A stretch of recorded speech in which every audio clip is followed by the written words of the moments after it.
मुख्यमंत्री समृद्ध गाव पंचायत राज अभियानाचा जल्लोषात शुभारंभ झाला आणि आम्ही जिंकणारच असा नरोटेवाडीकरांनी निर्धार केला।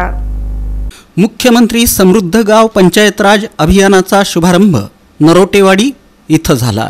यावेळी विस्तार अधिकारी तथा नोडल अधिकारी सोमनाथ शिंदे, सरपंच परिषदेच्या महिला जिल्हाध्यक्षा कविता घोडके पाटील, सरपंच उमेश भगत, उपसरपंच महेंद्र खटके, सोसायटीचे चेअरमन भीमाशंकर उमरे, मुख्याध्यापक दीपक काळे आदी मान्यवर उपस्थित होते। यावेळी बोलताना विस्तार अधिकारी तथा नोडल अधिकारी सोमनाथ शिंदे म्हणाले की मुख्यमंत्री समृद्ध गाव पंचायत राज अभियान हे केवळ बक्षीस मिळवण्यासाठी नाही तर प्रत्येक घटकानुसार काम करून गावाला समृद्ध करणार आहे।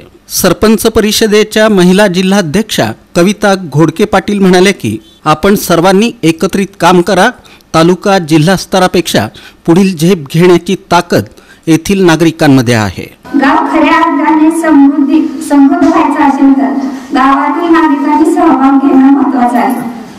शासनाच्या अनेक योजना आहेत, त्या मिळवण्यास उमेश पटेल आहेत, ते देवळात जात नाही तेवढं पंचायत समितीवर जिल्हा परिषदेला जातात। त्या वेगवेगळ्या योजना समजून आपल्या गावात राबवण्याचा प्रयत्न करतात।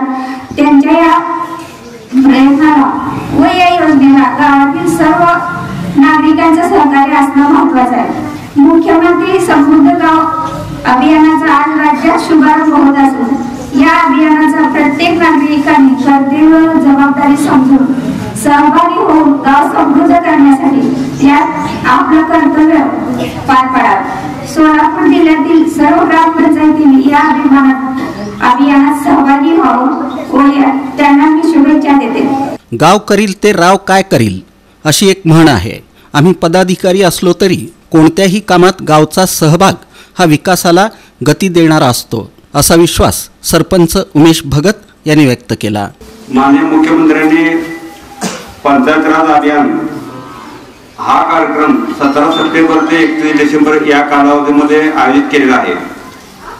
या अभियानामध्ये गावातील सर्व घटकांचा समावेश करून गाव समृद्ध कसे होईल या संदर्भात ही पुस्तिका तयार केलेली आहे। यामध्ये गावगाव स्पर्धा ठेवलेलीच आहे।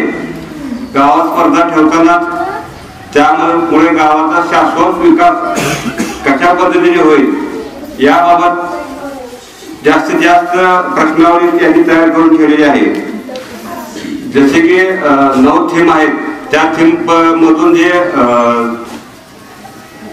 गोलमेज परिषद युनोमध्ये जे नियम ठरवले आहेत जागतिक स्तरावरती। यावेळी केदार उमरे, आतिश अलकुंटे, अतकरे, सुदाम भगत, भास्कर भगत, आबासाहेब कोळेकर, मनोहर कसबे, दत्तात्रय कोळेकर, चांगदेव कसबे, अभिमान कोळेकर, शशिकांत कोळेकर, बाबासाहेब महापुरे, दुर्गप्पा देवकर, इरप्पा अलकुंटे आदींची उपस्थिती होती।